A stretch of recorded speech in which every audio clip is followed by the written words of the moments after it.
ছয় দফা দাবি আদায়ে রাজধানী সহ সারা দেশে বিভিন্ন সড়ক, মহাসড়ক ও রেলপথ অবরোধ করে বিক্ষোভ করেছে পলিটেকনিকের শিক্ষার্থীরা। কোথাও অবরোধ চলে 6 ঘন্টা, কোথাও বা 8 ঘন্টা। আন্দোলনকারীরা বলেন, নিজেদের শিক্ষা জীবনের ভবিষ্যৎ নিশ্চিতেই এই অবরোধ। দাবি আদায় না হলে কালও সারা দেশে কর্মসূচি দেওয়া হবে বলে জানিয়েছে পলিটেকনিকের শিক্ষার্থীরা। পূর্ব ঘোষণা ছাড়াই কর্মদিবসের সকালে 6 দফা দাবি আদায়ের লক্ষ্যে তেজগাঁওয়ে 7 রাস্তা এলাকা অবরোধ করেন পলিটেকনিকের শিক্ষার্থীরা। ক্রাফট ইনস্ট্রাক্টর থেকে জুনিয়র ইনস্ট্রাক্টর পদে পদোন্নতি বাতিল সহ মোট 6 দফা দাবি দ্রুত বাস্তবায়নের দাবি জানায় তারা। অবরোধের কারণে বন্ধ হয়ে যায় কারণ বাজার থেকে মহাখালী, মহাখালী থেকে মগবাজার এবং তেজগাঁও থেকে কারণ বাজারগামী সড়কে যান চলাচল।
দশম গ্রেড আছে, ওরা এসেছি না, তারা কি মানে আমাদের পড়ানোর যোগ্য নাকি সেটা আপনি বলেন? এত হাজার হাজার স্টুডেন্ট প্রতি বছর বের হয়, সেখানে আমাদের একটা সরকারি ইউনিভার্সিটি, আর আমাদের এখানে ডিপ্লোমাকে ভাবে কি খ্যাত বা অন্য কিছু ভাবে। আমাদের ফ্যামিলি ধরেন বলে কি তুমি ডিপ্লোমা যাচ্ছ কেন, ডিপ্লোমায় গেলে তুমি কি করবা? এখন একটা মাদ্রাসা শিক্ষা বোর্ড এবং কারিগরি শিক্ষা বোর্ড করে রাখছে। এখন একজন মাদ্রাসার টিচার এসে যদি কারিগরি সেক্টর পরিচালনা করতে চায়, এটা কখনো সম্ভব?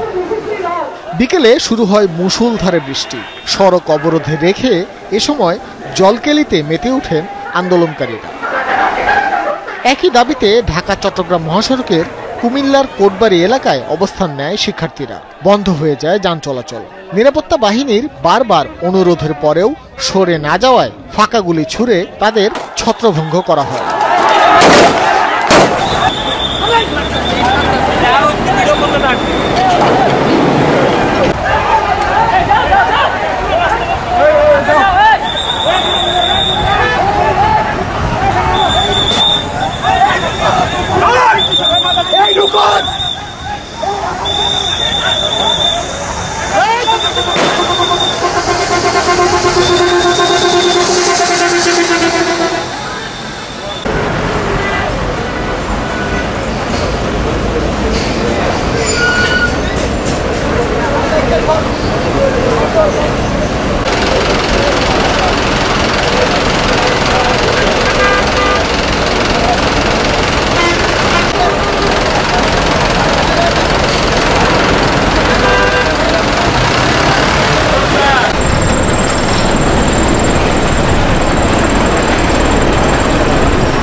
লাঠি গুলো ফেলে দাও, লাঠি।